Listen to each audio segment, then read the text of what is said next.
जय हिंद साथियों। तो साथियों आज की क्लास में हम देखेंगे CDP child development and pedagogy के 9 जनवरी की पहली शिफ्ट में पूछे गए कुछ प्रश्न।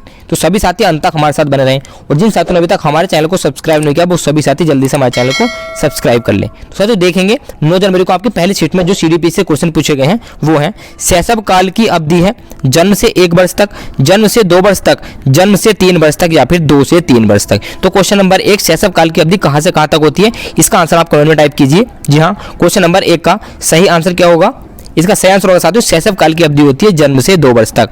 ऑप्शन नंबर 2 इसके लिए सही आंसर हो जाएगा। आपका यह क्वेश्चन फर्स्ट शिफ्ट में पूछा गया है 9 जनवरी को जो आपका सीटेट का एग्जाम हुआ है। अगला प्रश्न देखेंगे, प्रश्न नंबर 2 ये रहा आपकी स्क्रीन पर।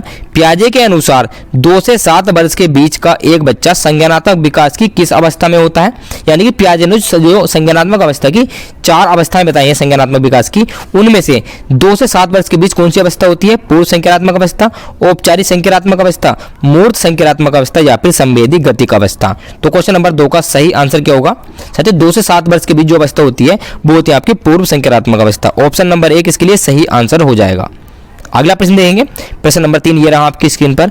विकास किससे किसकी ओर बढ़ता है, सामान्य से विशिष्ट की ओर, जटिल से कठिन की ओर, विशिष्ट से सामान्य की ओर या फिर साधारण से आसान की ओर। तो क्वेश्चन नंबर 3 का सही आंसर क्या होगा साथियों, विकास सामान्य से विशिष्ट की ओर बढ़ता है। ऑप्शन नंबर 1 इसके लिए सही आंसर हो जाएगा।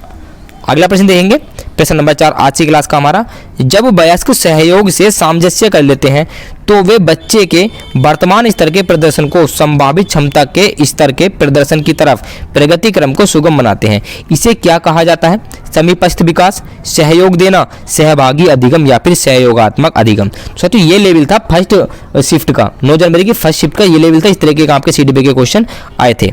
ईबीएस के क्वेश्चन भले ही आसान आए हो लेकिन सीडीपी के क्वेश्चन आसान नहीं आए थे। तो क्वेश्चन नंबर 4 का सही आंसर क्या होगा साथियों, इसका सही आंसर होगा, इसको कहेंगे हम सहयोग देना। ऑप्शन नंबर 2 इसके लिए सही आंसर हो जाएगा। अगला प्रश्न देखेंगे, प्रश्न नंबर 5 ये रहा आपकी स्क्रीन पर। नवीन जानकारी को शामिल करने के लिए वर्तमान स्कीमा या अवधारणा में बदलाव की प्रक्रिया क्या कहलाती है। अगर हम नई जानकारी को शामिल कर रहे हैं तो वर्तमान जो हमारी अवधारणा उसमें हमें थोड़ा सा बदलाव करना होगा, तो उसको बदलाव करने की प्रक्रिया को हम क्या कहेंगे, अनुकूलन, आत्मसातकरण, समायोजन या फिर अहम केंद्रिता। तो क्वेश्चन नंबर 5 का सही आंसर क्या होगा, इसका सही आंसर हो जाएगा साथियों, इसको कहेंगे हम समायोजन। ऑप्शन नंबर 3 इसके लिए सही आंसर होगा। अगला प्रश्न देखेंगे, प्रश्न नंबर 6 ये रहा आपकी स्क्रीन पर। मध्य बाल्यावस्था में भाषा किसके बजाय किसमें अधिक है, अहम केंद्रित समाजीकृत, समाजीकृत अहम केंद्रित, जीववादी समाजीकृत या फिर परिपक्व या अपरिपक्व।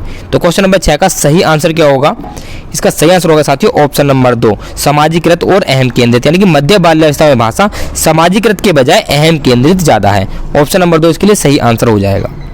अगला प्रश्न देखेंगे, प्रश्न नंबर 7 ये रहा आपकी स्क्रीन पर। बाल केंद्रित शिक्षा में शामिल है बच्चों के लिए हस्तपरक गतिविधियां, बच्चों का एक कोने में बैठना, प्रतिबंधित परिवेश में अधिगम या फिर वे गतिविधियां जिनमें खेल शामिल नहीं होते हैं। तो बाल केंद्रित शिक्षा में क्या चीज शामिल है, क्वेश्चन नंबर 7 का सही आंसर क्या होगा, इसका सही आंसर होगा साथियों ऑप्शन नंबर 1 बच्चे के लिए हस्तपरक गतिविधियां बाल केंद्रित शिक्षा में शामिल होती है। ऑप्शन नंबर 1 इसके लिए सही आंसर हो जाएगा। अगला प्रश्न देखेंगे, प्रश्न नंबर 8 ये रहा आपकी स्क्रीन पर।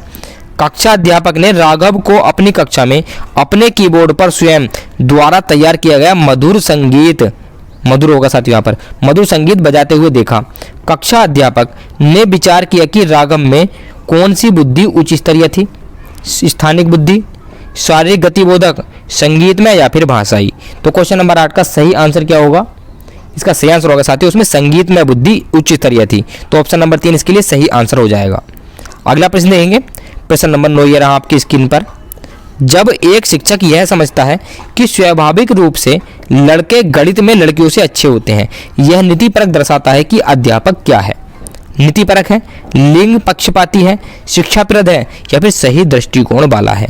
तो क्वेश्चन नंबर 9 का सही आंसर क्या होगा साथियों, अगर कोई शिक्षक यह समझता है कि लड़के गणित में तेज होते हैं लड़कियों की अपेक्षा, यानी कि लड़के कमजोर होते हैं गणित में, तो वह साथियों क्या है, तो क्वेश्चन नंबर 9 का सही आंसर होगा वह लिंग पक्षपाती है।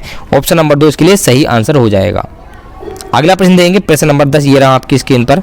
समावेशी शिक्षा मानती है कि हमें किसको किसके अनुरूप बदलना है, बच्चे को व्यवस्था के अनुरूप, व्यवस्था को बच्चे के अनुरूप, परिवेश को परिवार के अनुरूप या फिर बच्चे को परिवेश के अनुरूप। तो क्वेश्चन नंबर 10 का सही आंसर क्या होगा, इसका सही आंसर होगा साथियों, हमें व्यवस्था को बच्चे के अनुरूप बदलना है। ऑप्शन नंबर 2 इसके लिए सही आंसर हो जाएगा। साथियों ये थे हमारे सीडीपी के 10 प्रश्न जो आपके 9 जनवरी की फर्स्ट शिफ्ट में पूछे गए थे। तो आपने इन प्रश्नों में से कितने प्रश्नों को सही सोल्व किया है कमेंट में जरूर टाइप करें। और जिन साथियों को इन क्वेश्चंस की पीडीएफ चाहिए वो हमारा टेलीग्राम चैनल ज्वाइन कर ले, लिंक नीचे डिस्क्रिप्शन में आपको मिल जाएगा। तो आपसे मिलते हैं अगली क्लास में। जय हिंद।